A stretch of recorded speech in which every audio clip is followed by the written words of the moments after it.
هي ايه بقى اصلا القسطره دي؟ بسم الله والصلاه والسلام على اشرف خلق الله. زي حضراتكم انا دكتور احمد الشربيني، اخصائي امراض القلب.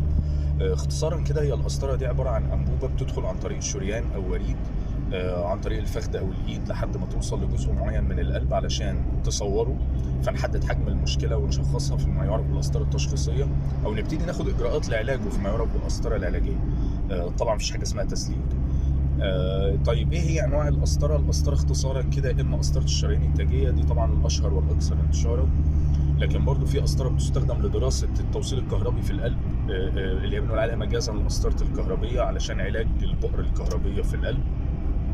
ممكن نستخدم كمان قسطره في علاج العيوب الخلقيه زي ثقوب القلب، وكمان ممكن نستخدمها في علاج بعض مشاكل الصمامات زي الصمام المترالي والصمام الاورطي. ده كده اختصارا يعني ايه قسطره. ادعوا لوالدي بالرحمه والمغفره ودمتم بصحه وعافيه.